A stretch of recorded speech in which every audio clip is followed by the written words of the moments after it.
बेटा रिप्लाई करो फास्ट, क्या क्या बताया अभी तक? डेयरी फॉर्म और पोल्ट्री फॉर्म, ठीक है। तो अब सेकेंड क्वेश्चन देखते हैं, एनिमल ब्रीडिंग।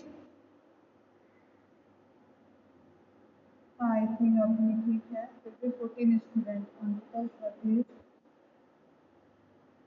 अच्छा एक नोटिस है कि कोई भी टेस्ट अभी नहीं होगा। मैंने मतलब सर से बात की है, तो अभी सिर्फ पीटी टेस्ट पे फोकस लो और बोर्ड टेस्ट होंगे। जैसे आपके मंथली बोर्ड टेस्ट हो रहे हैं उस तरीके से बोर्ड टेस्ट होंगे, एंड पीटी टेस्ट पे फोकस रहिए, बीच में कोई भी ऐसा रेगुलर टेस्ट या एमसीक्यू बेस्ड टेस्ट नहीं होगा अभी। क्लियर? तो अपने पीटी 4 आएगा, उसके सिलेबस पे ही फोकस रहो, और वही सिलेबस मैं ले भी रही थी, संडे को लेती तो उसी का हाफ संडे को हम लोग लेते, बट अभी कोई टेस्ट नहीं होगा तो हम लोग एक कंप्लीट रिवीजन करेंगे, क्वेश्चन सॉल्व करेंगे। ज़्यादा से ज़्यादा तुम लोग भी ट्राई करो, जो भी मैं क्वेश्चन शेयर कर रही हूँ ग्रुप में उसको फटाफट सॉल्व करो। मैंने एक पूरी नोट्स शेयर की है ट्रांसपोर्टेशन की, उस नोट्स को गो थ्रू हो जाना चाहिए था, अब तक कंप्लीट हो जाना चाहिए था, और क्वेश्चन सॉल्व करो। आज मैं रिवीजन लेक्चर ले लूँगी, एक ही लेक्चर में पूरा चैप्टर कवर करने का, और वो टेस्ट नहीं होगा संडे वाला। एंड पार्ट एक चीज़ और था कुछ बताना, चलो मिस कर रही हूँ, अभी बता देंगे जैसे याद आए। ठीक है, तो ब्रीडिंग ब्रीडिंग में क्या है, हमें फिनोमेना पता है इस सेक्सुअल रिप्रोडक्शन का। तो सेक्सुअल रिप्रोडक्शन के पॉइंट ऑफ व्यू से ही हम ब्रीडिंग को देखेंगे, मतलब रिप्रोडक्शन बिटवीन कॉमन स्पीसीज। अगर हम कहें तो कॉमन स्पीसीज के बीच में जो रिप्रोड्यूस होकर नई प्रोजेनी फॉर्म हो रही है, न्यू प्रोजेनी फॉर्म हो रही है, उसको हम ब्रीडिंग कह सकते हैं। क्लियर? नेचुरली जिन स्पीसीज के बीच में रिप्रोड्यूस कर सकती हैं उस प्रोसेस को हम ब्रीडिंग में इंक्लूड कर सकते हैं। ठीक है, अब यहाँ पे किसके किसके बीच में हो सकता है, उसमें किस तरीके से आप इसको डाइवर्सिफाई करोगे, तो बहुत फोकस्ड होकर आज के लेक्चर देखोगे तुम लोग। इनब्रीडिंग, इनब्रीडिंग मतलब स्पीसीज विद इन स्पीसीज हमने ब्रीडिंग कराया तो वो इनब्रीडिंग हो गया। ठीक है, विद इन स्पीसीज।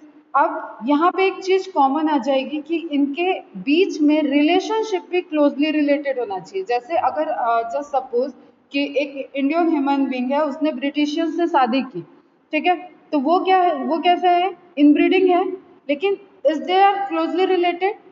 उनके जीन में, अब यहाँ पे पूरा बैकग्राउंड में जेनेटिक्स चलेगा बेटा, अटेंटिव रहना। उनके जीन्स में क्या वेरिएशंस बहुत ब्रिटिश ब्रिटिश के बीच में ज्यादा है या इंडियन इंडियन के बीच में ज्यादा है? Reply fast. Obviously British British के बीच में और इंडियन इंडियन के बीच में जेनेटिक लेवल पे दे आर क्लोजली रिलेटेड। ठीक है, दे आर कॉमन स्पीसीज, लेकिन उनके बीच में जो आप आइसोलेशन देख रहे हो। अच्छा, बायोलॉजिकल कॉन्सेप्ट ऑफ स्पीसीज किसने दिया था, and biological concept of species क्या कह रहा है?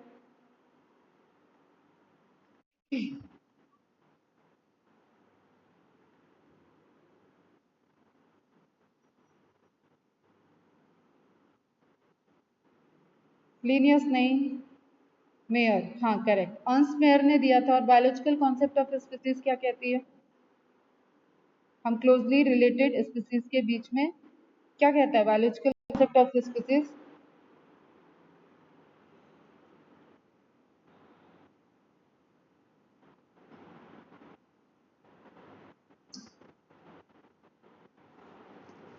ठीक है, क्लोजली रिलेटेड इनब्रीडिंग मतलब रिप्रोड्यूस करती है, क्लोजली रिलेटेड स्पीसीज आपस में रिप्रोड्यूस करती है।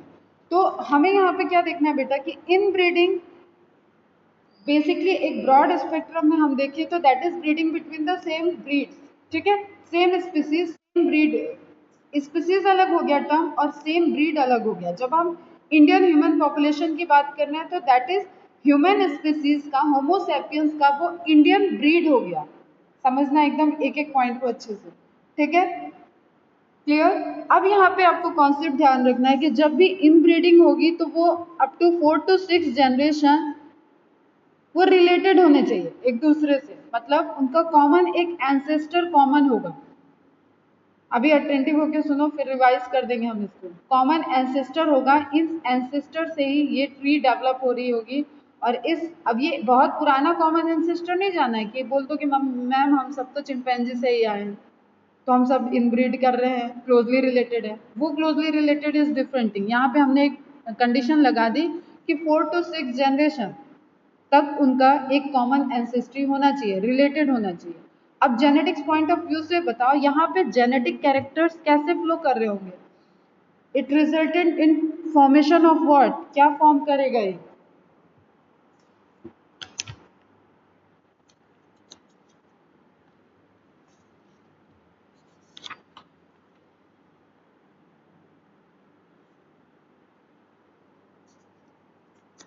ये बता दो फटाफट, तो इसके बाद हम ज़्यादा नहीं पूछेंगे। पेडिग्री तो ठीक है बेटा, रिलेशनशिप आ रहा है, लेकिन इसमें कैरेक्टर्स को लेके आप जेनेटिक पॉइंट ऑफ व्यू से जाओ, सोचो कि यहाँ पे क्या चीज़ कॉम्पैक्ट हो रहा है, या क्या वेरिएशंस में कोई प्रॉब्लम आएगी, या किस तरीके के इश्यूज यहाँ पे होंगे, या हमें एज ए रिजल्टेंट हम किस तरीके की ब्रीड ऑब्टेन कर सकते हैं। क्या चीज़ यहाँ पे इस तरीके का, क्या बैकग्राउंड में जीन लेवल पे क्या इवेंट हो रहा होगा, या किसी साइंटिस्ट ने इस तरीके का किया है, आप स्टडी में उसको देखे हो, कुछ तो सोचो।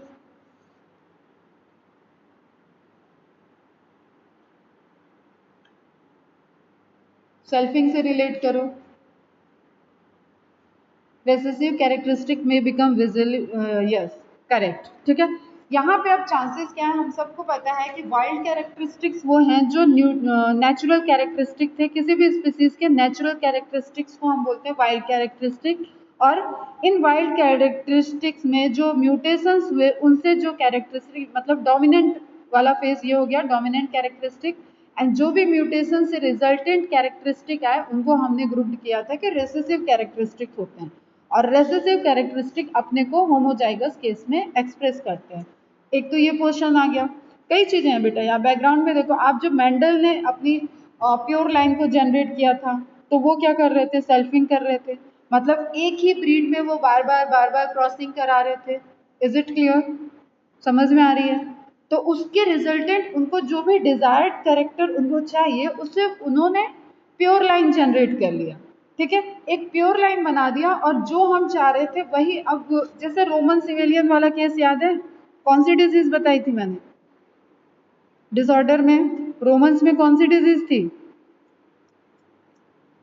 रोमानियन आपस में मैरिज होती थी, उनका ब्लड भगवान का ब्लड माना जाता था, वो किसी और उसमें उनकी शादी नहीं होती थी, आपस में भाई बहन की भी शादी हो जाती थी। तो उसकी वजह से उनका कौन सा ट्रेड चला था, कौन सी डिजीज का ट्रेड था?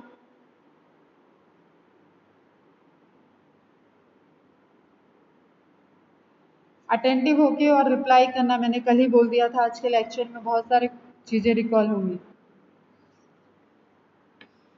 बताओ बेटा।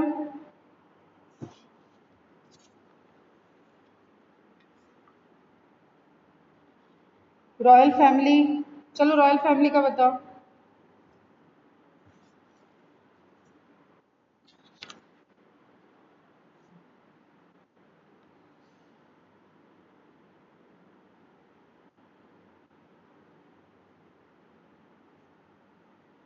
हीमोफीलिया, करेक्ट, ठीक है, हीमोफीलिया। तो अब उसमें क्या कैसे होगा कि एक ग्रुप बन गया, उस ग्रुप में अब यहाँ पे रोमन के क्या थे, उनको अपने सुपीरियर कैरेक्टरिस्टिक का था कि हम किसी और से उनका जो रॉयल, उनकी मतलब कह लो कि जो राजा महाराजा थे जो वहाँ राज कर रहे थे वो किसी अदर उसमें शादी नहीं करते थे, बिसाइड्स ऑफ दे वहाँ पे ब्रदर सिस्टर की शादी हो जाती थी, ठीक है। तो एक क्या होगा कि एक तो सेग्रीगेशन नहीं हो पाएगा, नए कैरेक्टर्स उसमें नहीं आ रहे हैं मतलब नए कैरेक्टर वेरिएशंस रुक गए वहाँ पे।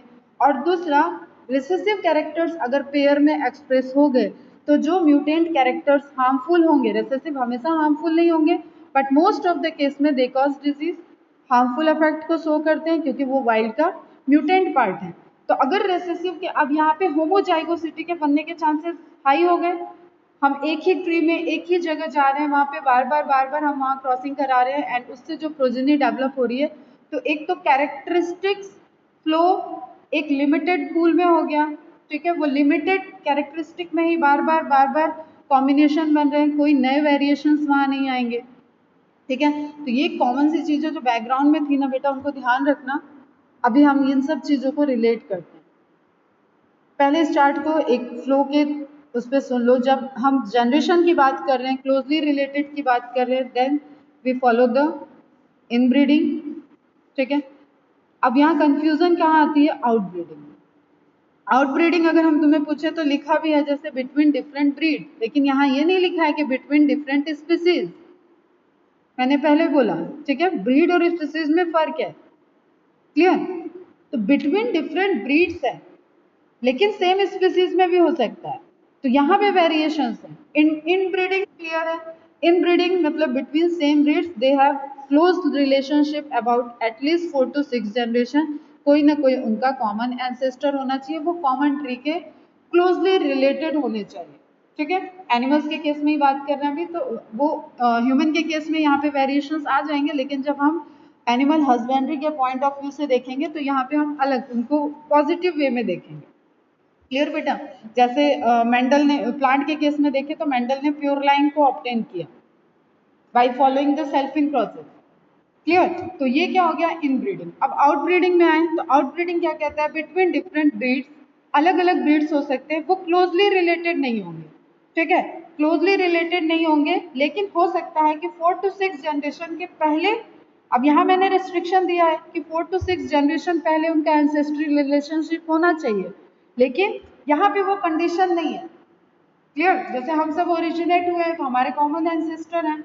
जैसे हिंदू मैरिज में तुम देखते होगे कि सुना होगा या अवेयर होगे इस चीज के, ये कास्टिज्म तो सबको पता है। फिर एक होता है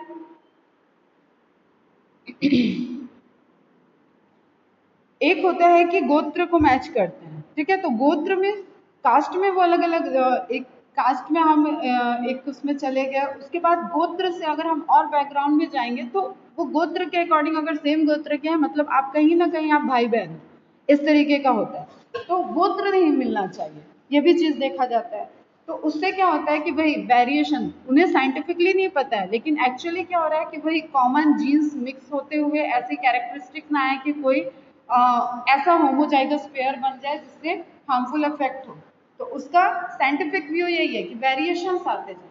तो जब आउटब्रीडिंग होगी तो बेसिकली हम डिफाइन करें तो between the same breed and between the different breed एक कॉमन डेफिनेशन है, लेकिन जब आपको इससे गोत्र आप ऐसे ही समझ लो, जैसे ब्राह्मण है, जैसे हम यादव हैं तो हमारा गोत्र अत्रि है, तो उसके अंदर भी एक, तो अत्रि अत्रि में शादी नहीं होगी, हम यादव होने के बावजूद अत्रि अत्रि भाई बहन हो जाते हैं। तो इस तरीके से एक उसकी डेप्थ की हायरार्की समझ लो।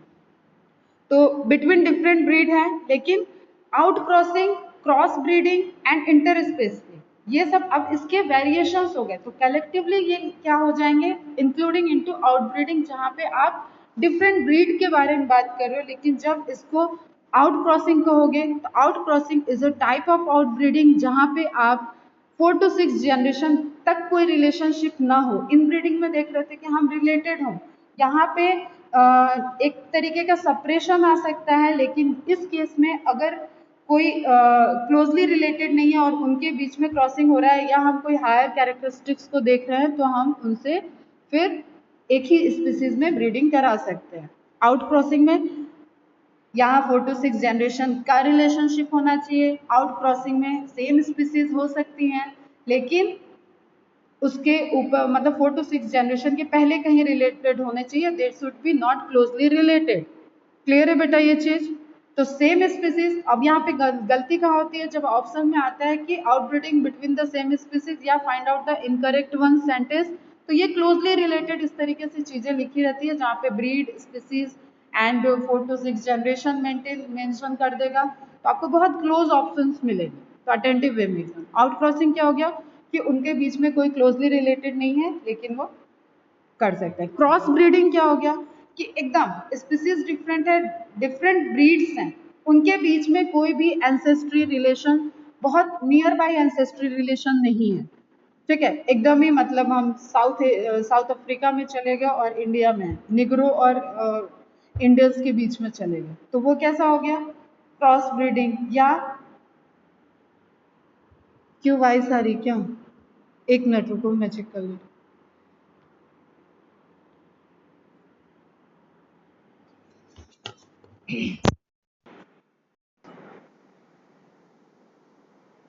ठीक है।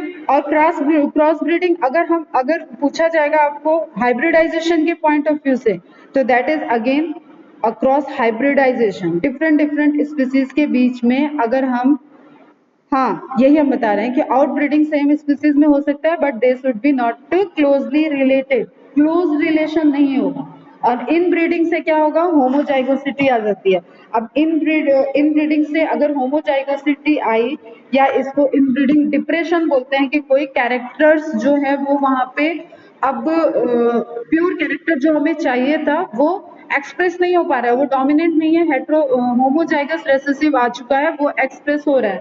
ठीक है, तो उससे उसके जैसे कॉमन सा बेटा आप प्लांट में इसको देखो कि हम बार बार एक अपना जो गार्डन है उसमें हम देख रहे हैं रोज लगा हुआ है, आप कई टाइम के बाद देखोगे बार बार जब उसमें फूल की साइज में धीरे धीरे डिप्रेशन आता रहता है, क्वालिटी लो होती जाती है। ठीक है, तो उस क्वालिटी को मेंटेन करने के लिए वहां पे अब नेचुरली हो सकता है कि उसका क्रॉस पॉलिनेशन हुआ हो, ठीक है, लेकिन चांसेस ये हैं कि आपके गार्डन में लगे हुए गुलाब की प्रॉपर्टी धीरे धीरे डिग्रेड होती जाएगी। ठीक है, सेम वे में अगर एनिमल्स के बीच में आप इनब्रीडिंग करा रहे हैं तो हम ये कह सकते हैं कि अगर हम एक ही लाइन में चलेंगे इनब्रीडिंग के, तो वहां पे आप जो कैरेक्टर डिजायर कैरेक्टर की बात कर रहे हो, देयर मे बी चांसेस कि due to the formation of increasing homozygosity characters, recessive characters के होमोजाइगस फॉर्म में आने और उसके एक्सप्रेस होने की वजह से वहां पे इनब्रीडिंग डिप्रेशन आ जाएगा, वो कैरेक्टर्स आपको फिर कैरी फॉरवर्ड नहीं दिखेंगे, उसको बोलते हैं इनब्रीडिंग डिप्रेशन। और ये सीबीएसई बोर्ड का बड़ा ही फेवरेट क्वेश्चन है, तुम्हारे महाराष्ट्र बोर्ड का मुझे नहीं पता, लेकिन इनब्रीडिंग डिप्रेशन पे शॉर्ट नोट आता है सीबीएसई बोर्ड में और बहुत रिपीटेटिवली आता है कि अगर आप एक लाइन में ही एक ब्रीड में इनब्रीड करा रहे हैं तो आफ्टर सम फ्यू जनरेशन आपको वहां पे कैरेक्टर्स, न्यू कैरेक्टर्स, अभी देखती हूँ मैं मैथिली मैसेज, न्यू कैरेक्टर्स वहां पे इनकॉर्पोरेट होते हुए नहीं दिखेंगे, वेरिएशंस कम हो जाएंगे और जिन कैरेक्टर्स, जिन डिजायर्ड कैरेक्टर्स की आपने एक्सपेक्टेशन की थी वो कंटिन्यू इन ब्रीडिंग की वजह से वो कैसे हो जाएंगे, सप्रेस हो जाएंगे और उनकी फर्टिलिटी और प्रोडक्टिविटी पावर रिड्यूस हो जाती है। ठीक है, तो यू कैन से it reduction in productivity and fertility, ये एनिमल के केस में है बेटा।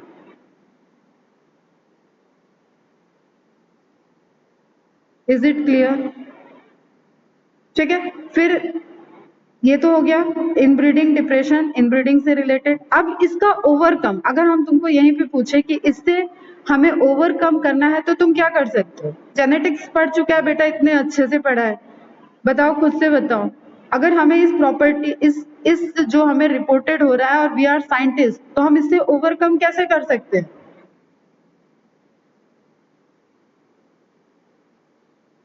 मैं देखती हूँ तब तक मैसेज, तुम रिप्लाई करो। मतलब मैम और ब्रीडिंग सेम स्पीसीज हो सकते हैं, yes it is commonly said that inbreeding reduces reproductive ability, yes बेटा, but why will it occur? That is just बेटा आपके जो सेट ऑफ क्रोमोसोम्स है, जीन्स है, उसमें अब वेरिएशंस, एक्सटर्नल वेरिएशंस नहीं हो रहे, जो पेयरिंग बन रहे हैं उसमें चांस ऑफ वेरिएशंस लो हो गया, दिस इज अ प्रोबेबिलिटी बेटा। Reproductive ability how will it be reduced because of the mating, closely related के बीच में मैटिंग होने से। अब आप इसको किसी डिजीज से देखो तो जो हमने पेडिग्री एनालिसिस की है वो वहां पे रेसेसिव कैरेक्टर पे जाओ, बताओ कोई डिजीज बताओ रेसेसिव कैरेक्टर्स वाली, ऑटोसोमल रेसेसिव डिजीज, तो उसके चांसेस ऑफ एक्सप्रेशन का पैटर्न याद करो, sickle cell anaemia, correct, chances of expression का पैटर्न याद करो। अब वो उसी लाइन में चलता जाएगा तो वहां पे वो डिजीज कैसी होगी, रेसेसिव आने के चांसेस बढ़ते जाएंगे बेटा। क्लियर, वही चीजें आया समझ में? आया समझ में सबको या नहीं आया? अनरिलेटेड स्पीसीज के साथ ग्रुप करा, very good. We will make required modification in gamete sequence breeding between different, तो वही इन ब्रीडिंग डिप्रेशन का सॉल्यूशन किसके पास है? आउट ब्रीडिंग के पास। ठीक, इस तरीके का रिलेटेड कोई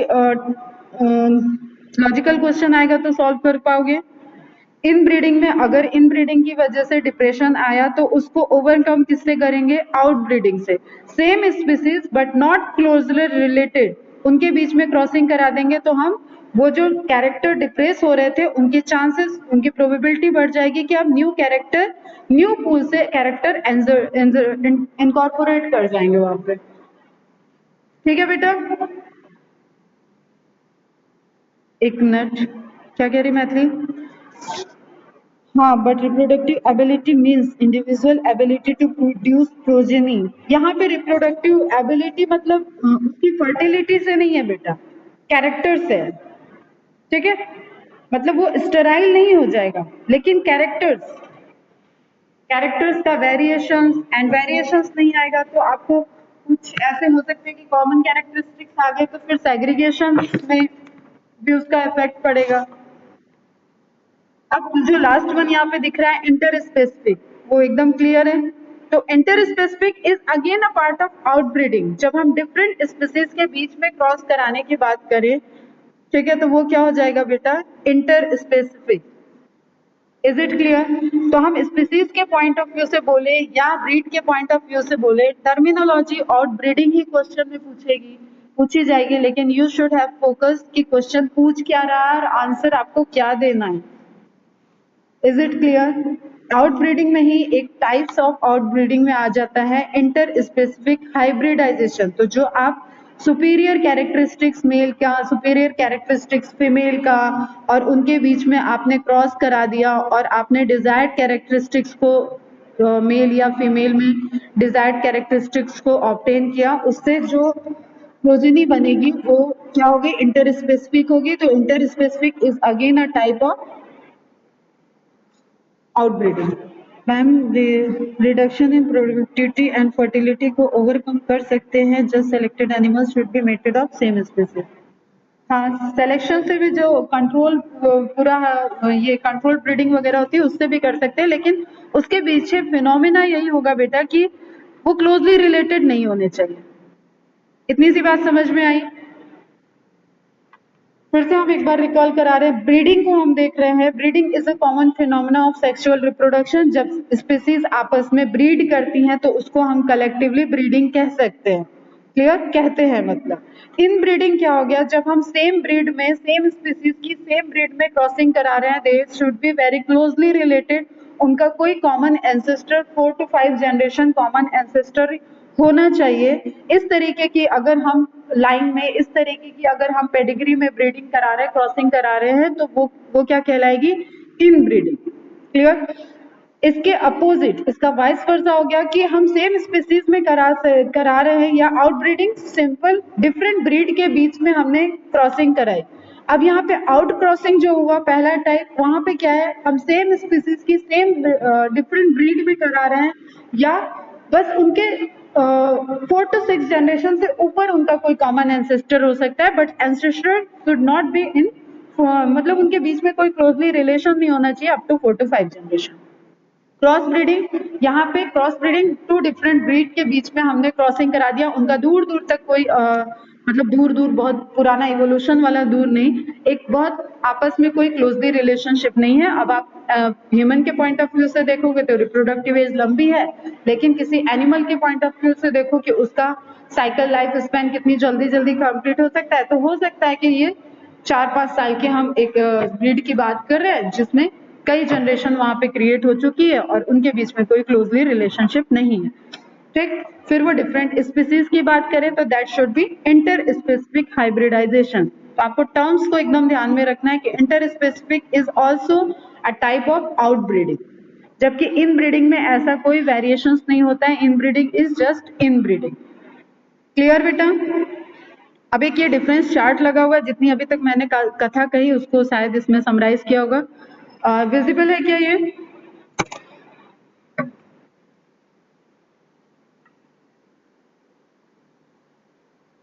ठीक, तो मैं पढ़ दे रही हूँ एक बार। Inbreeding is the production of offspring from the breeding of organisms that are closely related genetically. Clear? Outbreeding is the production of offspring from breeding of organisms that are genetically unrelated. Closely related organisms are used in inbreeding. Unrelated organisms are used in outbreeding. Parent suits are the same breed for 4 to 6 generation. Parent use should not be the common ancestor for 4 to 6 generation.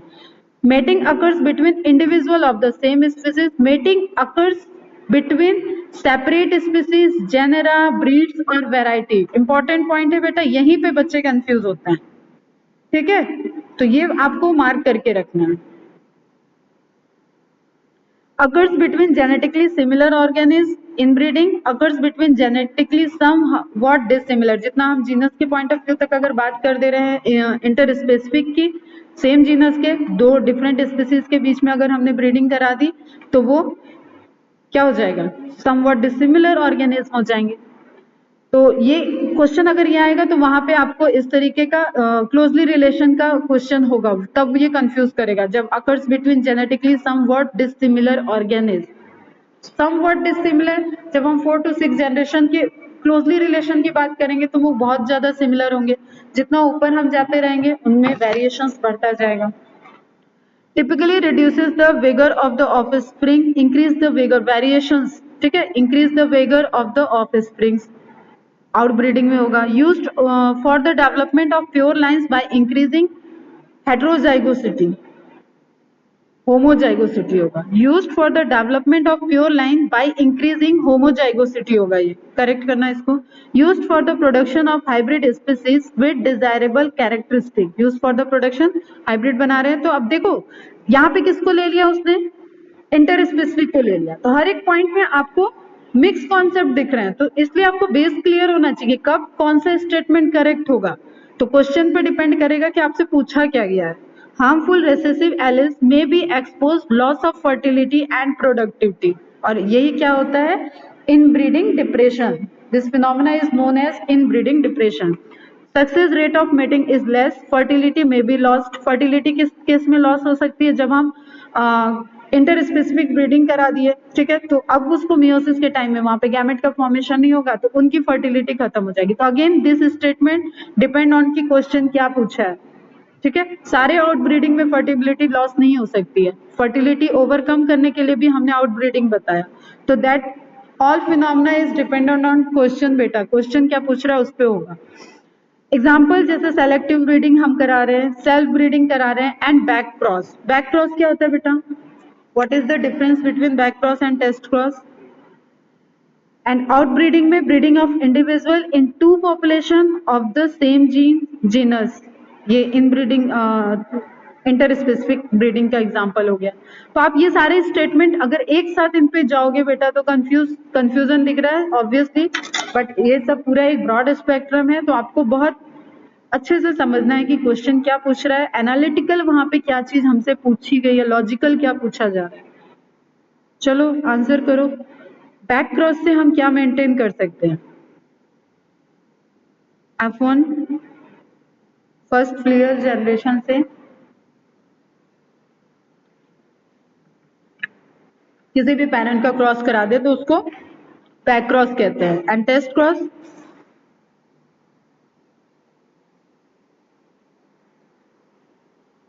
Very good, ठीक है. अब बताओ बेटा, कौशिक, मैथिली, सभी, निरंजन, उत्कर्ष, सब लोग सोच के बताओ कि यहाँ पे बैक क्रॉस क्यों कराया जा रहा है. इनब्रीडिंग में बैक क्रॉस से क्या होगा, सभी सोच के बताओ कि बैक क्रॉस से ये जो अभी हमने देखा इनब्रीडिंग डिप्रेशन, उसमें क्या बैक क्रॉस से भी कोई फायदा हो सकता है. एप्लीकेबल पॉइंट ऑफ सोचो कि बैक क्रॉस यहाँ पे क्या वर्क करेगा.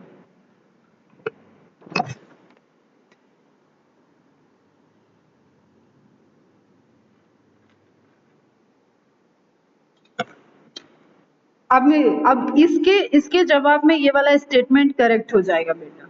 ये जो यहाँ पे दिया था ना, pure lines by increasing heterozygosity, ये इसके आंसर इसी में छुपा हुआ है. उसके अकॉर्डिंग ये यहाँ पे स्टेटमेंट करेक्ट हो जाएगा. होमोजाइगोसिटी बढ़ेगा रिसेसिव के केस में.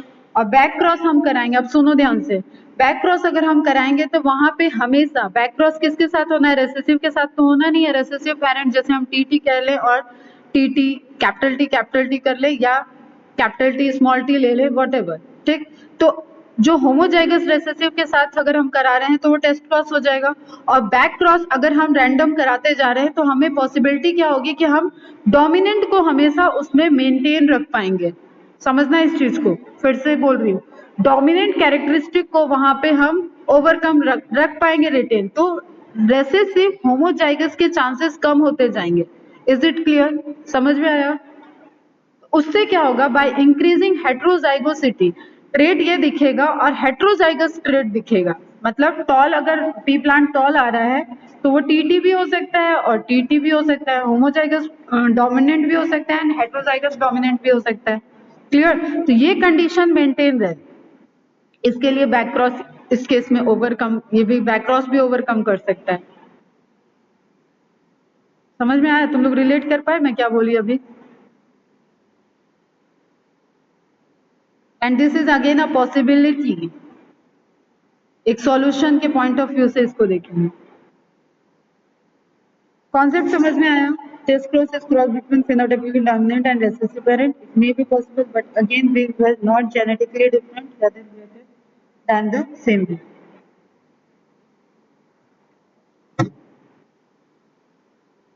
रिपीट, क्या चीज रिपीट करना है?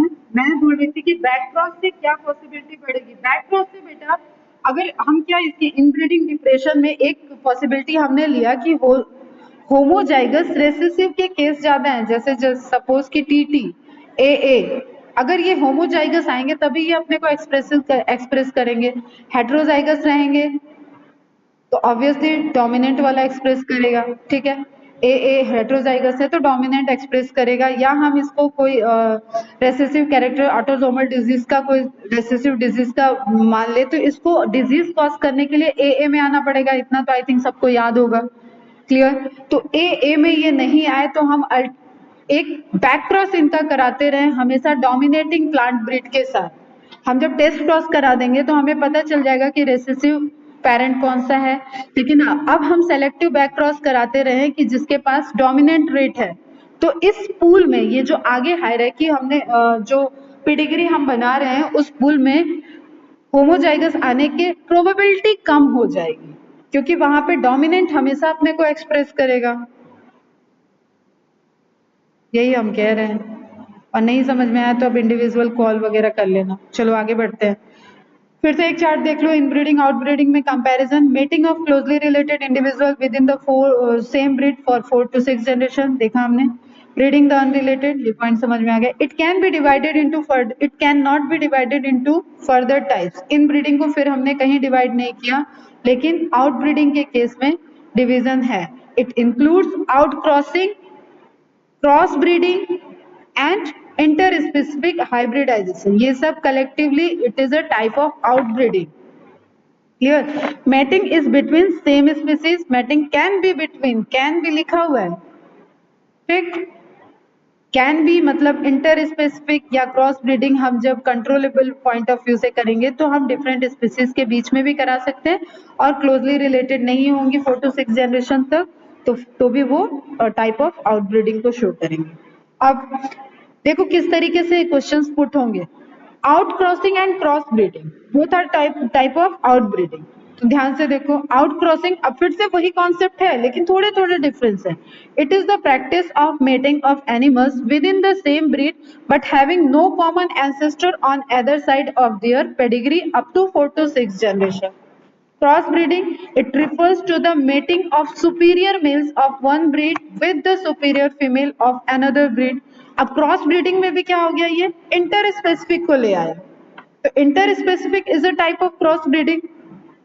जब हम स्पेसिफिक के स्पीसीज की बात करें तो हो सकता है, या छोड़ो अभी स्पेसिफिक को नहीं लाते, स्पीसीज आए तो इंटर स्पेसिफिक रखते हैं, ठीक है। क्योंकि स्पीसीज और ब्रीड ये टर्म कहीं कहीं पे आपको बुक में मिलेंगे रिलेटिवली यूज होते हुए, तो वो टोटली डिपेंड्स ऑन बेटा क्वेश्चन पे फोकस करना है। अब ये हम सेम ब्रीड की हम इस तरीके का कंट्रोलेबल मैटिंग करा रहे हैं कि सेम स्पीसीज की डिफरेंट ब्रीड लिया हमने जिसमें सुपीरियर कैरेक्टरिस्टिक्स को हम लेके मैटिंग करा रहे हैं, नेचुरल मैटिंग करा रहे हैं, हाइब्रिड नहीं बना रहे, तो that is a type of cross breeding. ठीक, a single outcross help to overcome inbreeding depression. Inbreeding depression से ओवरकम के लिए single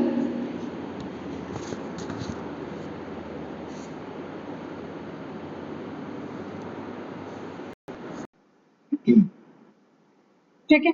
a single outcross helps to overcome inbreeding depression, कर लिया इसको डिस्कस हम लोगों ने। It is done to combine the desirable qualities of the two breeds into one individual. एक डिजायरेबल क्वालिटीज को हम एक इंडिविजुअल में देख रहे हैं तो that is again a cross breeding.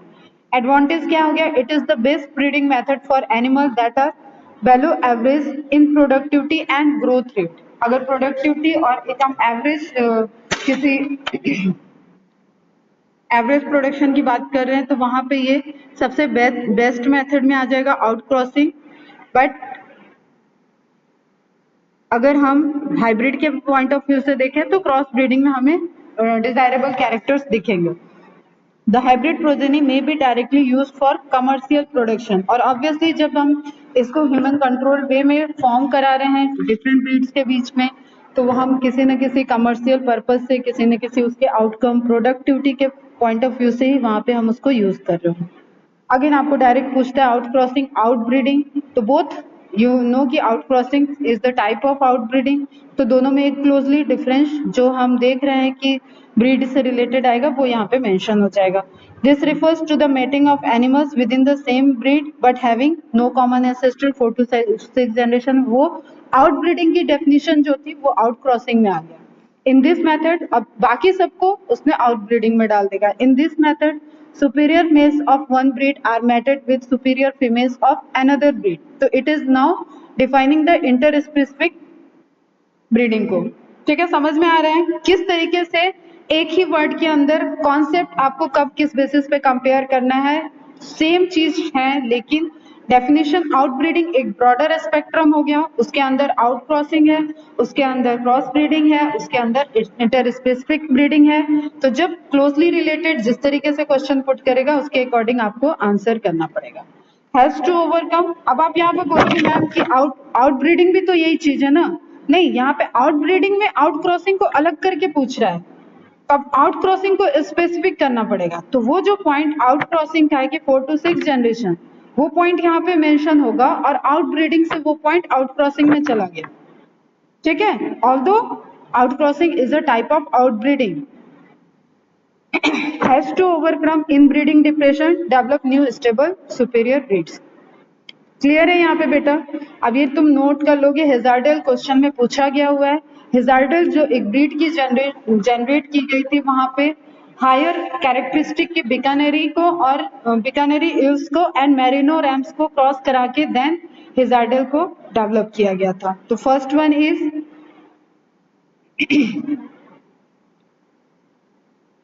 ये तुम्हारी बिकानेरी है एंड दिस वन इज, तो आपको कैरेक्टरिस्टिक दिख रहा है कि एक स्ट्रॉन्ग है, एक का प्रोडक्टिविटी रेट हाई है। तो बीच में हमने हिजार्डल की ब्रीड ऑब्टेन की। दे आर सेम स्पीसीज लेकिन अलग अलग ब्रीड हैं। तो फाइनली हमें एक ऐसी ब्रीड मिल रही है जो स्ट्रॉन्ग है एंड उसका लाइफ स्पैन फेवरेबल है और इसकी प्रोडक्टिविटी कैपेसिटी आ गई। क्लियर बेटा? तो इस तरीके से कोई डिजायर्ड कैरेक्टर देख के हमने उनकी ब्रीड प्रिपेयर की।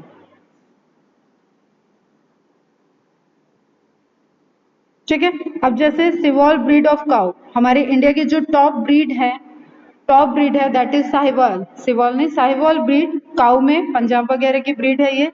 एंड मुरा ब्रीड ऑफ बफेलो, भैंस में मुरा ब्रीड।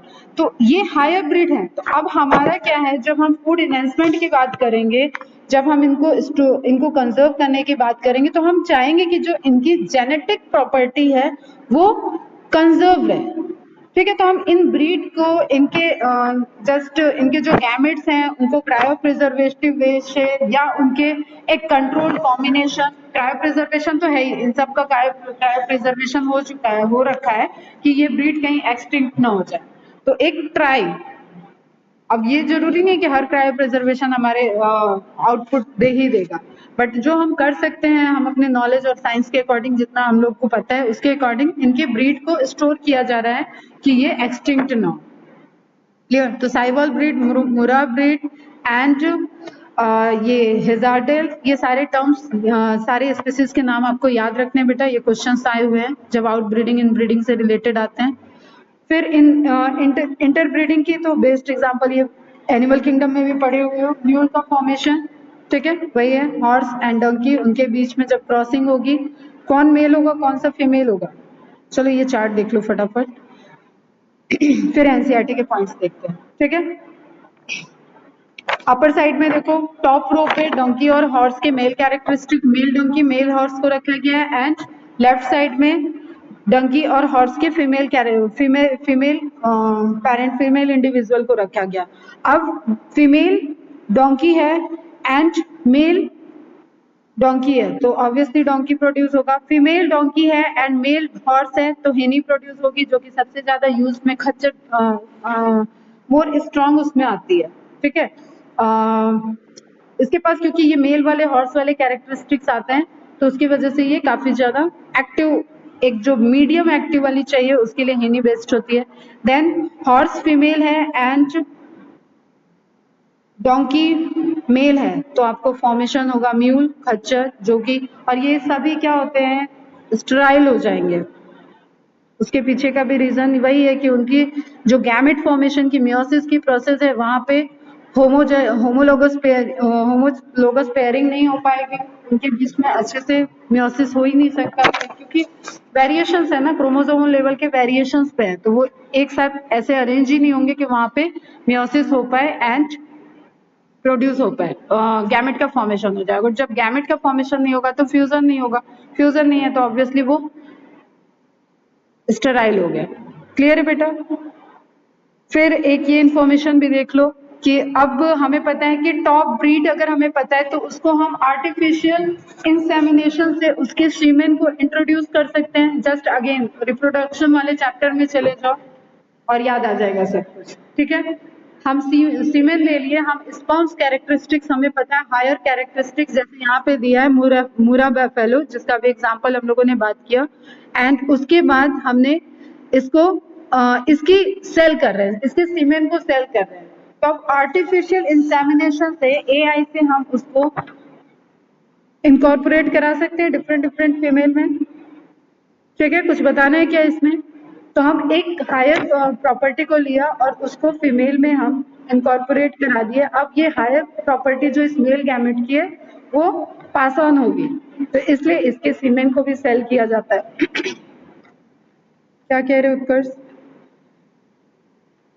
ठीक है, तो ये एनिमल वाला पोर्शन फटाफट आ जाते हैं बैक टू एनसीईआरटी।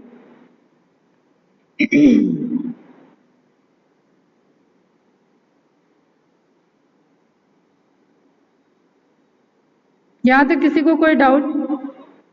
अब हम कथा बाच देंगे, तुम लोग सुन लो।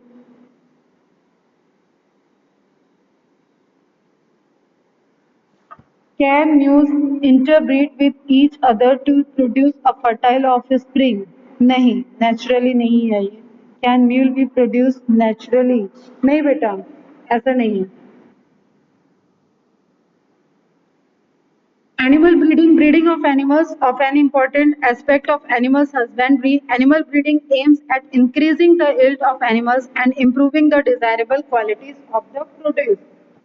For what kind of character would we breed animals? पहले तो हमें डिजायर्ड किसी भी चीज को हम करते हैं तो हमें पता होना चाहिए था कि हम क्या पर्पस है हमारा, तो वैसे कैरेक्टर्स हमें देखना पड़ेगा।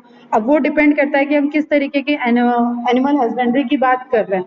अगर हम तुम्हारा डेयरी फार्म की बात करेंगे तो ऑब्वियसली हम उसके मिल्क की प्रोडक्टिविटी को देखेंगे कि मिल्क की क्वालिटी क्वांटिटी कितनी, उसकी नेचुरल जेनेटिक्स की वजह से वो किस तरीके का ब्रीड है, कितना प्रोड्यूस कर सकता है।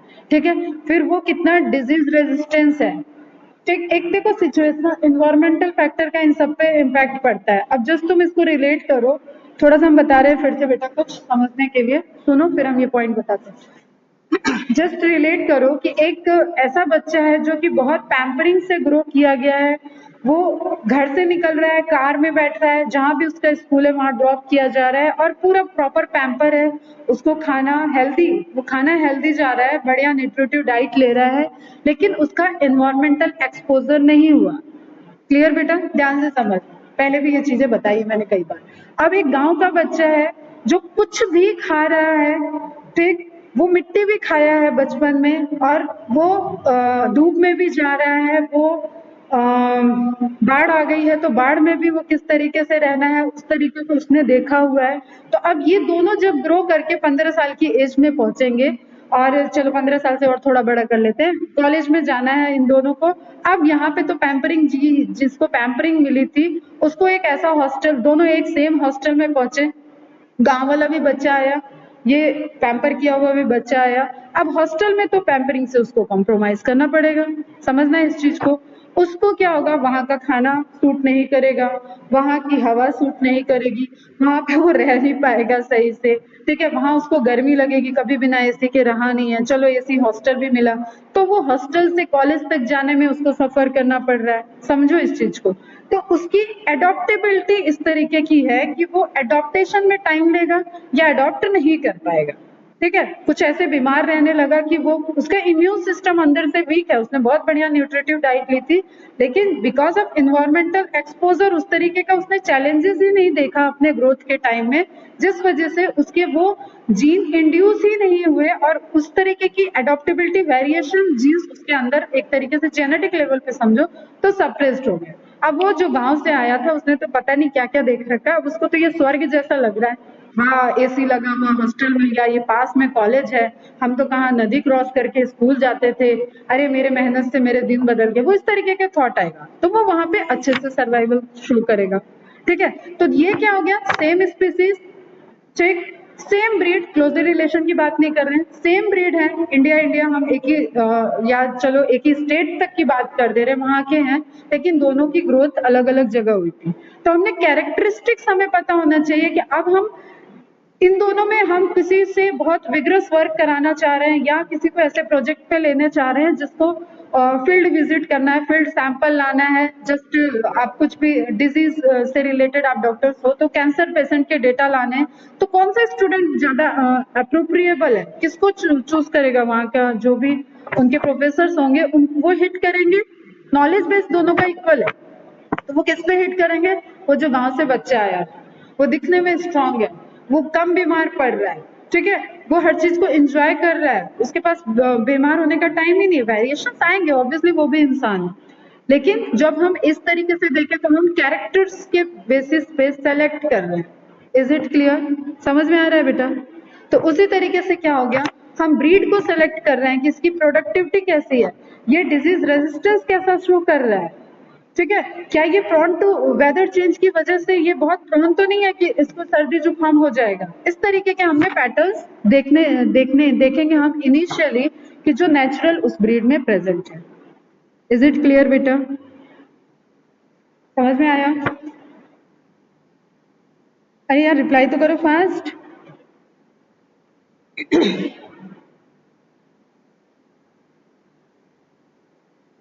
ओके चलो अब देखो, for what kind of characters would be breed, it depends on कि आप किस तरीके की, आपका प्रोटोकॉल क्या है भाई, आपकी ऑब्जेक्टिव क्या है, आप वो एक्सपेरिमेंट डिजाइन कर रहे हो तो किस लिए कर रहे हो। Would the selection of character differ with the choice of animals, yes, हर, मैंने अभी बताया पूरा एग्जांपल, ये डिफर हो सकते हैं, हम चॉइस डिपेंड करेगा कि वो कौन सा एनिमल है उसके अकॉर्डिंग हम कैरेक्टर को, अब हम शीप का कल्टीवेशन करने के टाइम हम ये नहीं सोचेंगे कि अरे ये दूध ज्यादा दे, तो वेरिएशंस है, हम सीरीकल्चर कर रहे हैं, हम रेशम के कीड़े का उत्पादन करने का बिजनेस स्टार्ट कर रहे हैं, तो हम वहां पे उसके कैरेक्टरिस्टिक पे फोकस करेंगे, तो that vary with the animals. What do we understand by the term breed, is a group of animals related by descent and similar in most characters like general appearance, features, size, configuration. जितना वो closely related होंगे उतने उनके morphological, physiological features close होंगे एक दूसरे से, are said to belong to a breed. Find out the names of some common breeds of cattle and poultry in the form of your area. अब ये तो जनरल बात होगी। When breeding is between animals and the same breed, it is called inbreeding. While crosses between different breeds are called outbreeding. इस point को बेटा आपको applicable होगा अकॉर्डिंग टू क्वेश्चन, इसके आपको डिफरेंट पर्सपेक्टिव है जो मैंने अभी सारे बताए। Inbreeding refers to the mating of more closely related individual within the same breed for 4 to 6 generation. अब जो एनसीईआरटी में दिया है ये आपको मार्क करके रखना है। A group in a particular species, yes बेटा, कह सकते हो, you can say the breeding strategy is as follows, superior males and superior females of the same breed are identified. अब देखो बेटा, जब हम कंट्रोल ब्रीडिंग कर रहे हैं तो ऑब्वियसली, जैसे अभी मैंने एग्जांपल दिया, मैं एक गाइड हूँ, मैं एक प्रोफेसर हूँ, अब मुझे सेलेक्ट करना है, मैं देख रही हूँ कि ये बच्चा बाहर नहीं जा सकता, रखना मुझे दोनों बच्चों को है, तो एक प्रोजेक्ट ऐसा है कि एक तो कंप्यूटर बेस्ड वर्क मैं दे सकती हूँ कि ये बाहर जाके डेटा ले आए और ये कंप्यूटर बेस्ड इस डेटा की एनालिसिस कर दे, तो हम दोनों स्टूडेंट से काम कर सकते हैं, लेकिन उनके कैरेक्टरिस्टिक के अकॉर्डिंग हमने सेग्रीगेट कर दिया वर्क को। तो सुपीरियर मेल्स एंड फीमेल्स का सिलेक्शन होगा of the same breed are identified and mated in pairs. The progeny obtained from such matings are evaluated. अब नंबर ऑफ प्रोजेनी फिर से जनरेट होंगी, उस प्रोजेनी का भी इवेल्युएशन होगा, ठीक है। जैसे स्टैटिस्टिकल एनालिसिस चाहिए ना भाई, हम करा रहे हैं तो इसका आउटकम क्या आया, तो अब 10 प्रोजेनी आई हैं तो 10 में हम फिर से देखेंगे कि अरे टॉप फंक्शनैलिटी किसकी है, कौन ज्यादा। अब हमें तो नहीं पता है ना कि जेनेटिक कॉम्बिनेशन अंदर कैसा हुआ और क्या एक्सप्रेस हुआ है, तो एक्सप्रेशन की फ्रीक्वेंसी वहां पे चेंज होगी, जेनेटिक्स फिर लाओ बैकग्राउंड में, ठीक है। तो उससे उनके बीच में तो वेरिएशंस होगा। The progeny obtained from such mating are evaluated and superior males and females among them are identified for further mating। फिर से हम जो अगली ब्रीड निकालेंगे वो हम उस प्रोजेनी के सुपीरियर मेल एंड फीमेल से जनरेट करेंगे। A superior female in the case of cattle is the cow or buffalo that produces more milk। अब फीमेल का केस देखेंगे तो हम मिल्क प्रोडक्शन देखेंगे, ठीक है, मिल्क पर lactation. On the other hand, a superior male is the bull which gives rise to the superior progeny as compared to those of other males। तो उसके अंदर ऐसे प्रोजेनी को फॉर्मेशन करने के मतलब स्ट्रॉन्ग वाले कैरेक्टरिस्टिक मेल से देखेंगे एंड प्रोडक्टिविटी ऑफ मिल्क, किस तरीके का मिल्क कितने लीटर प्रोड्यूस हो रहा है वो हम फीमेल में देखेंगे। ऑब्वियसली लैक्टेशन फीमेल में होगा ना। Try to recollect homozygous pure lines developed by Mendel as discussed in chapter 5। एक हमने उसका दे दिया बेटा, आप भी उसको सोचो कैसे यहाँ पे कोरिलेट कर सकते हो। वो प्योर लाइन को ही जनरेट कर रहे थे, तब उन्होंने 7 कैरेक्टर्स को क्रॉस करके और अपना पूरा कंक्लूजन बनाया था, क्या उसके फ्लॉज थे, क्या पॉजिटिव पॉइंट थे, सब ऑलरेडी डिस्कस्ड है। A similar strategy is used for developing pure lines in cattle as was used in case of peas. उसी तरीके के स्ट्रेटजी हम इन ब्रीडिंग स्ट्रेटजी, वहां सेल्फिंग होती है, यहाँ पे इन ब्रीडिंग, तब भी मैंने टर्म बताया था कि जब एनिमल्स में बात करेंगे तो इसको इन ब्रीडिंग कहेंगे। इंक्रीज होमोजाइगोसिटी, ठीक है, जो मैंने वहां करेक्ट कराया था दैट इज इंक्रीजिंग होमोजाइगोसिटी, लेकिन इंक्रीजिंग हेट्रोजाइगोसिटी किस केस में होगा, ताकि हम रेसेसिव कैरेक्टर्स एक्सप्रेस ना हो पाए। मैं बार बार इसलिए बोलती हूँ बेटा, जेनेटिक्स के कॉन्सेप्ट बहुत इंपॉर्टेंट है।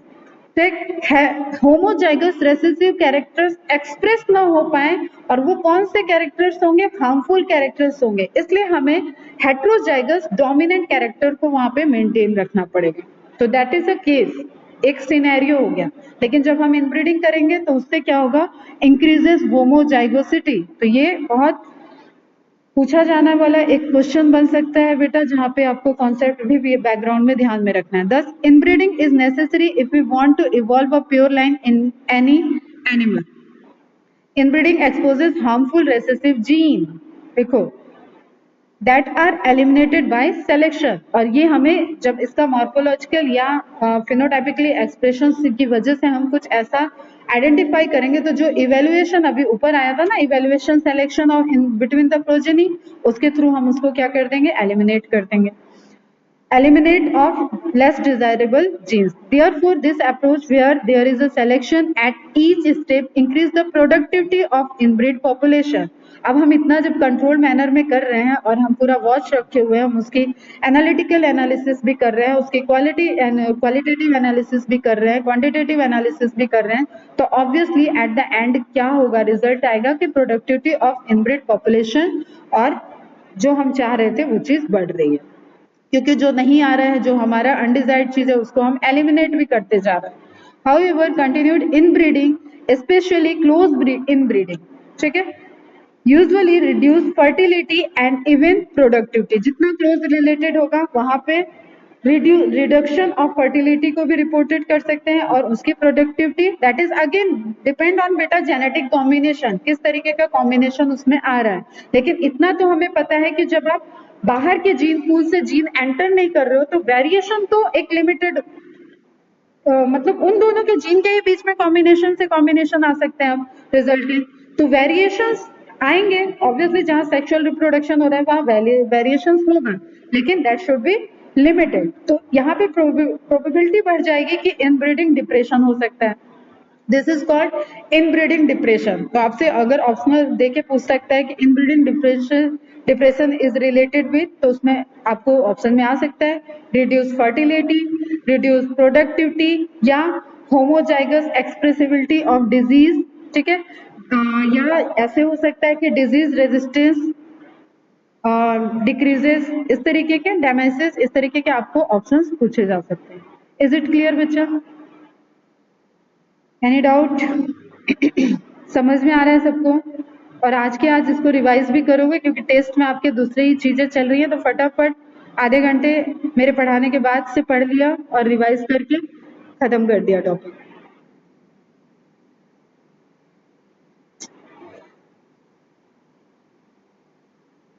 ठीक है, whenever this becomes a problem, selected animals of the breeding population should be mated। अब इस लाइन को अंडरलाइन कर लोगे, और ये ऑलरेडी हमने बताया कि इस इनब्रीडिंग डिप्रेशन को हमें ओवरकम होना पड़ेगा, तो उसके लिए हम आउटब्रीडिंग का हेल्प लेते हैं with unrelated superior animals of the same breed. This usually helps restore fertility and yield. Is it clear? Outbreeding अब क्या डिफाइन है? आउटब्रीडिंग इज द ब्रीडिंग, एक मिनट मैथिली मैं क्वेश्चन देखते जरा ये खत्म कर लेती हूँ। Outbreeding is the breeding of the unrelated animals which may be between individual of the same breed but having no common ancestor for 4 to 6 generation, that is outcrossing। specifically वो क्या हो गया? outcrossing। और between different breeds, that is cross between breeding and different species, that is interspecific hybridization। हर एक line important है, 3 से 4 बार आज के लेक्चर में ये चीज मैं बता चुकी खुद, तो अब यहाँ पे कोई गलती नहीं होनी चाहिए, क्योंकि बेटा ये ऐसी चीजें हैं जहाँ पे कॉम्पिटिटिव बच्चे गलती करते हैं, और वो जगह है जहां से हमें कॉमन आंसर तो करके ही आना है, लेकिन रैंक लानी है तो हमें ये इस तरीके की गलती ना हो, उस पर फोकस रहना है। Outcrossing, this is the practice of mating of animals within the same breed but having no common ancestor on either side of their pedigree up to 4 to 6 generation. The offspring of such a mating is known as outcross। अब ये भी आपको एक term आ गया जो अभी मैंने slide में कहीं नहीं आया था। तो इनके प्रोडक्ट प्रोजेनी को हम स्पेसिफिक क्या कह सकते हैं? आउटक्रॉस। It is the best breeding method for animals that are below average in productivity in milk production, growth rate in beef cattle. It is a single outcross often helps to overcome inbreeding depression। ये सब जो line है ना बेटा, अगर assertion reason आता तो ये सब उसके रीजन और assertions वाले पॉइंट हो जाते हैं, बट हो सकता है ये किसी और फॉर्म में आ रहा है, जैसे हम पैराग्राफिक क्वेश्चंस बहुत मतलब स्टेटमेंट वाले क्वेश्चंस बहुत देख रहे हैं, तो उसमें आ सकता है। Crossbreeding, in this method, superior males of one breed are mated with superior females of another breed, same species। Clear? Crossbreeding allows the desirable qualities of two different breeds to be combined। The progeny hybrid animals may themselves be used for commercial production. Alternatively, they may be subjected to some form of inbreeding and selection to develop new stable breeds। अब ये इसकी ये वाली line important है, बाकी हमने देखा हुआ है। New stable breeds that may be superior to the existing breeds, और इनकी क्वालिटी क्या होगी? ये हमेशा पेरेंट्स से सुपीरियर होंगे, लाइक हाइब्रिड्स को जब हम फॉर्म करते हैं तो वो सुपीरियर कैरेक्टरिस्टिक्स लिए हुए होते हैं, उसी तरीके का यहाँ पे आपको सेम स्पीसीज में देखने को मिलेगा। और मैंने पहले भी बीच में एक बार मेरे मुंह से अभी निकला भी था कि सेम डिफरेंट स्पीसीज में, तो अब क्वेश्चन आपको ऐसा आ गया कि क्रॉस ब्रीडिंग और उस कॉन्टेक्स्ट में जा रहा है उसका आंसर कि वो डिफरेंट स्पीसीज की बात कर रहा है, और ऑप्शन में सिर्फ आपको क्रॉस ब्रीडिंग ही है, तो this is again a true answer. ठीक बेटा, ध्यान में रखना, ब्रीड और स्पीसीज कभी कभी इंटरचेंजेबली पूछा आता है हायर क्लासेस में, बट तुम लोगों को नहीं आएगा, बट आया तो भी आपको एकदम क्लियर रहना है कि वो जो आपको क्वेश्चन आया है उसमें 4 में से एक आंसर तो करेक्ट है, तो उसके अकॉर्डिंग आपको थोड़ा सा अपना कॉन्सेप्ट बेस पे आंसर करना होगा। They may be subjected to some form of inbreeding and selection to develop new stable breeds that may be superior to the existing breed। Many new animals breeds have been developed by this approach। Hazardel Dekhabe is a new breed of sheep developed in Punjab by crossing Bikaneri ewes and Merino rams। Again ये आपका question है, direct example based. Interspecific hybridization. In this method, male and female animals of two different related species are mated. In some cases, the progeny may combine desirable features of both the parents and may be considerable economic value. अगर again ये भी क्या होगा, commercial purpose से ही हम उसको generate कर form करेंगे, क्रॉसिंग कराएंगे.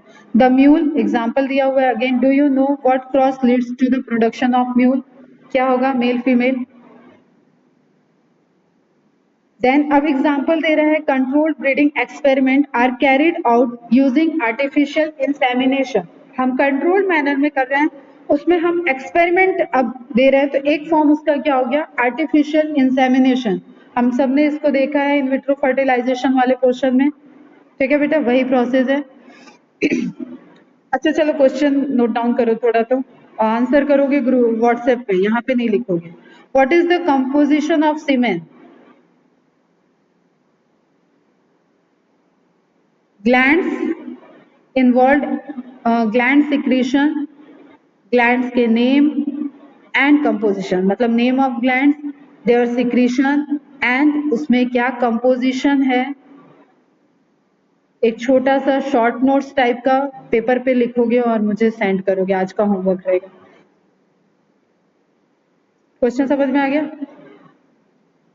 इंसेमिनेशन, अब ऑब्वियसली इंसेमिनेशन करने के लिए हम सुपीरियर कैरेक्टरिस्टिक के सीमेन को यूज करेंगे. The semen is collected from the male that is chosen as a parent and injected into the reproductive tract of the selected female by the breeder. The semen, breeder मतलब जो इसको handling करेगा, जो manpower होगी. The semen may be used immediately और can be frozen. Frozen होगी तो उसको क्रायो प्रिजर्वेशन करेंगे. अगेन एक क्वेश्चन नोट डाउन करो, what is the temperature for the cryopreservation and used at a later date. हम insemination के लिए सैंपल तुरंत भी यूज कर सकते हैं या उसको प्रिजर्व करके रख सकते हैं फ्रोजन केसेस में, एंड देन उसकी वायबिलिटी को रिटेन किया जाएगा, वो वायबल रहेगा, उसकी एक्टिविटी को फिर नॉर्मल किया जाएगा और उसके बाद हम उसको इंजेक्ट कर सकते हैं. ठीक है, according to desirable time. It can also be transported in a frozen form to where the female is housed. In this way, desirable mating are carried. Artificial insemination helps us overcome several problems of normal mating. Can you discuss and list of the same, some of them? Again वही सारी problem बेटा कि आप superior characteristics को ले रहे हैं, आप एक जो normal mating हो रही है ओपनली, वो किस ब्रीड के बीच में हो रही है, क्या कैरेक्टरिस्टिक्स हो रही है, उन सब चीजों को हमें नहीं पता है. या डिजीज के ट्रेट पे देख रहे हैं हम, कोई ऐसी नेचुरल ब्रीड है जो कि डिजीज रेजिस्टेंस है, तो उस पॉइंट ऑफ व्यू से भी हम देख सकते हैं. तो हम इन सारी चीजों को जो प्रोडक्टिविटी रेट के पॉइंट ऑफ व्यू से भी देख सकते हैं, तो वो सब यहाँ पे आ जाएंगे. जो हम कैरेक्टरिस्टिक्स देख रहे हैं उन्हीं से कम होने के लिए उन सेवरल प्रॉब्लम्स या उनके नेचुरल मैटिंग सिनेरियो में क्या प्रॉब्लम्स हो रही हैं, हाइजीनिसिटी से रिलेटेड प्रॉब्लम्स, उन सबको यहाँ पे इंक्लूड कर सकते हैं. क्लियर? सबका सॉल्यूशन है कि अगर हमने कंट्रोल्ड ब्रीडिंग करा दी. Often the success rate of crossing mature male and female animals is fairly low. ये सब कैसे होता है? चांस इवेंट होते हैं बेटा. तो सब चांस इवेंट है. लो even through artificial insemination is carried out. किस तरीके से फ्यूजन होगा? आप जैसे हमने इन विट्रो फर्टिलाइजेशन में भी बताया है कि बहुत बार ट्राई करने के बाद एम्ब्रियो फॉर्मेशन और इन सब चीजों को, या ट्रांसप्लांटेशन की बात करो या सैरोगेसी की बात करो, तो आपको कई बार ट्राई करने के बाद सक्सेस मिल सकता है. तो यू आर नॉट श्योर कि हर एक्सपेरिमेंट में आपको सक्सेसफुल रिजल्ट आए उसी चीज की बात. तो इम्प्रूव चांसेस ऑफ सक्सेसफुल, अब इसका सॉल्यूशन है चांसेस ऑफ सक्सेसफुल. अभी नेचुरल तरीके से जाएगा तो एक स्पर्म एक ओवम फ्यूज करेगा. ध्यान से बेटा रिकॉल करो चीजों को, टाइम जा रहा है इसलिए हम पूछेंगे नहीं अभी, बस तुम लोग रिकॉल करना, सुनो ध्यान से. ठीक है, एक स्पर्म एक ओवम नेचुरली फ्यूज करेगा, लेकिन अगर हम उसी टाइम पीरियड में उसी साइकिल्स में ओव्यूलेशन, मल्टीपल ओव्यूलेशन करा दें तो क्या होगा? नंबर ऑफ एग रिलीज हो जाएंगे. ठीक है, और इसके लिए हमें हार्मोन इंड्यूस कराना पड़ेगा, मतलब हार्मोन टेक्निक को यूज करने पड़ेगा, फॉलिकल स्टिमुलेटिंग हार्मोन को यूज करना पड़ेगा. ठीक है, तो उसकी वजह से ओव्यूलेशन हाई हो गया, नंबर ऑफ एग रिलीज हुए. अब नंबर ऑफ एग और नंबर ऑफ स्पर्म के फर्टिलाइजेशन करने के चांसेस बढ़ गए. ठीक है, अब फर्टिलाइज्ड, उसके अंदर फर्टिलाइज्ड एग हैं और उन एग को हम वहां से ऑब्टेन कर ले और उसको दोबारा सैरोगेसी को याद करो. ठीक है, अनदर फीमेल की यूट्रस में, एनिमल में है यहाँ पे हम, लेकिन आप उसको रिलेट करो. अब अनदर फीमेल के यूट्रस में उसको हमने क्या कर दिया, इनकॉर्पोरेट करा दिया। इज इट क्लियर, समझ में आया? तो हमें क्या हो गया, चांसेस ऑफ प्रोडक्टिविटी। अब हम एक साथ में एक टाइम में हमने अगर 10 एम्ब्रियो फॉर्म किए थे, 10 एम्ब्रियो फॉर्म किए और एक यूट्रस में तो सारे डेवलप नहीं होंगे, तो डेवलपमेंट के लिए हमें जो उनको यूट्रस देना है वो डिफरेंट डिफरेंट फीमेल्स को हमने ले लिया, काउ को, फीमेल काउ को ले लिया और उनमें हम उसको डेवलप करा रहे हैं। अब हमारे पास चांस है कि उसी टाइम में 10 में से 2 सक्सेसफुल हो जाएं, एक सक्सेसफुल हो, मतलब प्रोबेबिलिटी हाई हो गई, सक्सेसफुल रेट को हाई हो गया। ठीक है बेटा, तो to improve the chances of successful production of hybrid, again important point है, क्वेश्चन बन सकता है और इसका कॉन्सेप्ट आपको समझ में आ गया होगा। आई थिंक नहीं आया तो पूछो। Improve successful production of hybrids, other means are also use, that is MOET का फुल फॉर्म पूछा जा सकता है, multiple ovulation embryo transfer technology, MOET. ठीक है, multiple ovulation embryo transfer technology. अब एक टी के लिए टी क्यों नहीं है, इस तरीके की बातें नहीं करते हैं बेटा। ठीक है, हमें यहाँ तक रहना है और इसको गलत दे देगा MOETT, तो आप गलत करके चले आओगे कि इस टी का भी तो होगा, ये it should be more appropriate. नहीं, ऐसा दिया ही नहीं गया वहां पे, इस टर्मिनोलॉजी को नहीं रखा गया, मोएट को रखा गया। तो मोएट का full form multiple ovulation embryo transfer technology. Clear? अब जब मल्टीपल एम्ब्रियो फॉर्म होंगे तो उनको मल्टीपल यूट्रस चाहिए होगा, इसलिए उनका ट्रांसप्लांटेशन होगा। ठीक है, सॉरी, ट्रांसफर होगा एंड देन ट्रांसप्लांटेशन होगा। Is it clear? Is one such programme for herd improvement, एक ग्रुप में हम इम्प्रूवमेंट को देख रहे हैं तो उसके लिए हम ये रेट ऑफ सक्सेस को बढ़ाने के लिए प्रोसेस है। In this method, a cow is administered hormones with FSH like activity to induce follicular maturation and super ovulation. तो सुपर ओवुलेशन क्या हो गया बेटा, एक साइकिल में मल्टीपल एग का फॉर्मेशन। ठीक है, ओवुलेशन, मल्टीपल फॉलिकल्स का मैच्योर होना और उनसे एग रिलीज होना, ताकि ज्यादा number of sperms number of egg से फ्यूज कर सके और number of fertilised egg form हो सके और वो फिर डेवलप हो, ब्लास्टुलाइज स्टेज तक जाए, 12 to 36 सेल स्टेज तक जाए एंड उसके बाद उनको ट्रांसप्लांट कर दिया जाए, ट्रांसफर करके ट्रांसप्लांट कर दिया जाए। Is it clear? Instead of one egg which they normally yield per cycle, they produce 6 to 8 eggs. The animal is either mated with an elite bull or artificial inseminated, एक selective bull से उसको matting करा दिया जाए या सीमेन को लिया और उसको इंजेक्ट करा दिया, दोनों केसेस में ये चीजें हो सकती है। Clear? The fertilise egg at 8 to 32 stage, कौन से स्टेज होगा ये भी आप बताना मुझे, एम्ब्रियोनिक डेवलपमेंट के अकॉर्डिंग ये कौन सी स्टेज है। आर रिकवर्ड नॉन सर्जिकली, कोई सर्जरी नहीं हो रही है, and transfer to surrogate mother. ठीक है, फीमेल के अंदर उसको ट्रांसफर कर दिया गया। The genetic mother is available for another round of super ovulation, और उसको इस मदर को फ्री कर दिया गया, मतलब जिसके अंदर हमने मोएट टेक्निक को इंसर्ट किया था वो अगेन फ्री हो गई, सारे के सारे, मतलब एक अगर उसके अंदर रहेगा तो उसका कंप्लीट गेस्टेशन पीरियड अब कवर होगा बेटा। लेकिन आप ये जस्ट इमेजिन करो कि सारे के सारे जो फर्टिलाइज्ड एम्ब्रियो थे उसको उससे निकाल लिया गया और उसको एक तरीके से मशीन बना दिया गया कि ये ओवुलेशन के लिए और फर्टिलाइजेशन के लिए मशीन हम यूज कर रहे हैं, इसके अंदर हमने हार्मोनल टेक्निक यूज कर रखी है। अब इसकी फिर से साइकिल नॉर्मल करके हम हार्मोन इंड्यूस करके फिर से उससे मल्टीपल ओवुलेशन करा सकते हैं। तो वही चीज लिखा है बेटा, the genetic mother is available for another round of super ovulation, normal ovulation नहीं, सुपर ओवुलेशन। ठीक है, नॉर्मल ओवुलेशन के कंपैरिजन में मोर एग को वो प्रोड्यूस करेगी। This technology has been demonstrated for cattle, sheep, rabbits, buffaloes, mares, etc. High milk yielding breeds of females and high quality lean meat with less lipid. अब female को देखेंगे तो वहां पे हम क्या देख रहे हैं बेटा कि मिल्क यील्डिंग, और जब मेल की बात करें तो उसके जेनेटिकली वो कितना स्ट्रांग है, और स्ट्रांग से तो हम कोई प्रोडक्ट नहीं देख रहे ना, हम उसको मीट में अगर कन्वर्ट कर रहे हैं, मीट यूज कर रहे हैं तो उसका मीट हेल्दी होना चाहिए। वो एक ऑर्गेनिक से ज्यादा मीट का अमाउंट, वो तो किलो के भाव बिकना है बेटा, तो कितने किलो उससे मीट निकल रहा है, ये उसकी प्रोडक्टिविटी होगी। Is it clear? कोई क्वेश्चन किसी को? बस यहीं पे एंड कर रहे हैं। बी कीपिंग वगैरह नेक्स्ट लेक्चर में देखेंगे।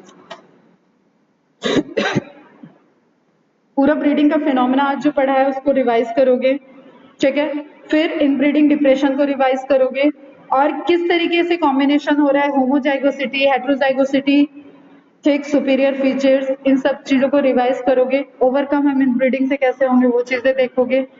एंड ये पूरा आर्टिफिशियल इंसेमिनेशन वाला, ये सारी चीजों को आज के आज रिवाइज करोगे। हाँ, मैं मैसेज देख लेती हूँ एक बार। तुम लोग को और भी किसी को कोई डाउट हो तो फटाफट पूछ लो।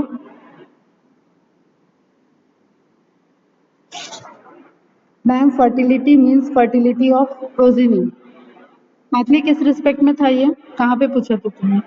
Can we call breed a group in a particular species? हाँ बेटा याद, blastula, correct.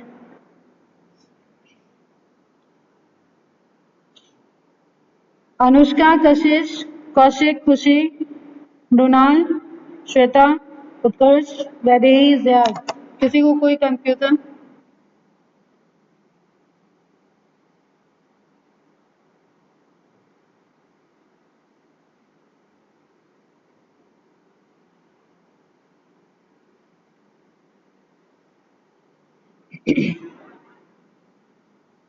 No doubt, okay. End करें लेक्चर। इवनिंग में रहेगा आज सेशन, रिवीजन का सेशन रहेगा बेटा, ट्रांसपोर्टेशन। चलो bye bye, take care, good day. और सब अटेंड करना बेटा, प्लीज अटेंड करना। मैं जानती हूँ ट्रांसपोर्टेशन का एक बार टेस्ट दे चुके हो, 2 बार रिवीजन हो चुका है, लेकिन लेक्चर सब अटेंड करोगे और क्वेश्चन होगा, इंटरैक्टिव होगा सब। मैं कथा नहीं बांचूंगी, तो बी प्रिपेयर्ड, अपने नोट्स के साथ प्रिपेयर रहो, कॉन्सेप्ट को ध्यान में रखो, पोटेंशियल, डिफ्यूजन सब रिवाइज करके आना। अच्छे से लेक्चर लेंगे एक इंटरैक्टिव। चलो बाय बाय।